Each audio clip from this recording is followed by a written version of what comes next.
Hello everyone, ఈ వీడియోలో మనం లులనాల సంధి సూత్రం గురించి తెలుసుకుందాం. సూత్రం లు లా నాలు పరంబగునప్పుడు ఒకానొకచో మూవర్ణంబునకు లోపంబును తత్పూర్వ స్వరంబునకు దీర్ఘంబును విభాషణగు. ఈ సూత్రం ప్రకారము మూడు అక్షరాలండి. ఏవి అంటే లు లా నా. ఈ మూడు అక్షరాలు పరమైనప్పుడు ఒకానొక చోట మూవర్ణంబునకు లోపంబును అంటే మూవర్ణం అనేది ఉండదన్నమాట. ఆ దాని ప్లేస్లో తత్పూర్వ స్వరంబునకు అంటే ఈ మూ అనే అక్షరానికి ముందున్న అక్షరానికి దీర్ఘంబును విభాషణకు. దీర్ఘం అనేది వస్తుంది. సింపుల్ అండి. మూ అనే అక్షరం ఉండదన్నమాట, దానికి ముందున్న అక్షరానికి దీర్ఘం అనేది వస్తుంది. ఎప్పుడు? ఈ లు లా నాలు అంటే ఈ మూడు అక్షరాలు పరమైనప్పుడు. ఓకేనా? ఎగ్జాంపుల్ చూడండి. కార్యాలు. కార్యాలు దీనిని ఎలా విడదీయాలి? సంధిని కార్యము కార్యము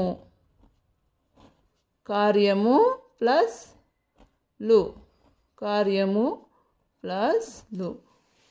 కార్యము ఇక్కడ చూడండి, మూ వచ్చింది కదా. ఈ మూ అనే వర్ణము లోపించి ముందున్న అక్షరం ఏంటి? ర్యా. దీనికి ఏమొస్తుంది? పూర్వస్వరంబునకు దీర్ఘం అంటే కార్యాలు. ఓకేనా?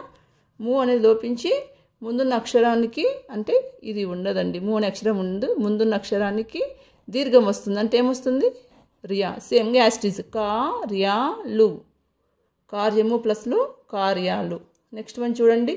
దీపాలు. ఎలా విడదీయాలి సంధి?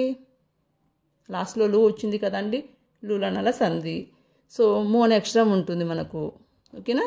దీపము దీపము ప్లస్ లు ప్లస్ లు.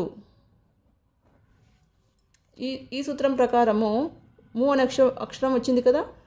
మూవర్ణమునకు లోపమును తత్పూర్వ స్వరమునకు అంటే పా అనే అక్షరానికి దీర్ఘం వస్తుంది. అంటే పాకు దీర్ఘం పా. సో ఏమవుతుంది అప్పుడు? దీపము ప్లస్లు దీపాలు. ఓకేనా? నెక్స్ట్ వన్ పగడాన. ఎలా విడదీయాలి దీనిని? పగడాన. మా అనేది రావాలి. ఇక్కడ దీర్ఘం ఇక్కడ వచ్చింది కదా, నాకు ముందున్న అక్షరం ఇక్కడ అంటే డా తర్వాత మా అనేది వస్తుంది.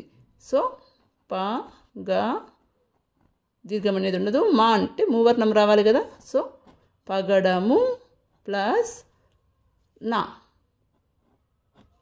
సూత్రం ప్రకారము మూ అనే అక్షరానికి లూలా నాలు. ఇక్కడ నా వచ్చింది కదా, లూలా నాలు నా వచ్చింది సూత్రం ప్రకారము. నెక్స్ట్ వన్ మూవర్ణమునకు లోపంబును. ఓకేనా? నెక్స్ట్ వన్ ఏంటి? ముందున్న స్వరంబునకు పూర్వం అంటే ముందున్న స్వరంబునకు దీర్ఘం అంటే దీనికి మూ అనే అక్షరానికి ముందున్నది డా. దీర్ఘం ఇస్తే డా. సో ప గ డానా. Next one రాష్ట్రాన.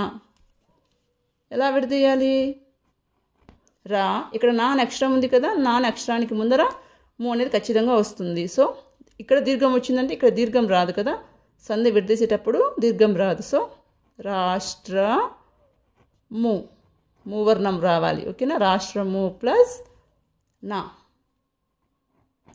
రాష్ట్రాన. సో లులనాలు పరంబగునప్పుడు ఒకానొకచో మూవర్ణము లోపించి ముందున్న పూర్వస్వరంబునకు దీర్ఘము ఏకాదేశమగును. సో దీర్ఘము విభాషణగు. సో రాష్ట్రాన. నెక్స్ట్ వన్ దేశాల. ఇలా వచ్చింది కదండి. దే లాకి ముందున్న అక్షరం దగ్గర మూ వస్తుంది. అలానే షాకి దీర్ఘం ఉండదు. ఓకేనా? సంధి విడదీసేటప్పుడు దీర్ఘం రాదు. ఓకేనా? దేశము ప్లస్ లా. ఇప్పుడు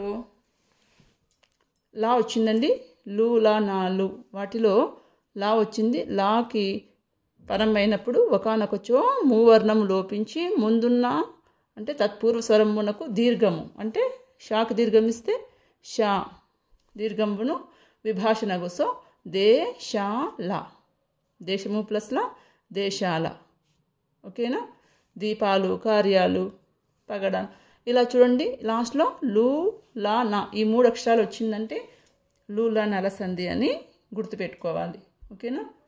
ఈ వీడియో కనుక మీకు నచ్చినట్లయితే please like, share and subscribe. Thank you.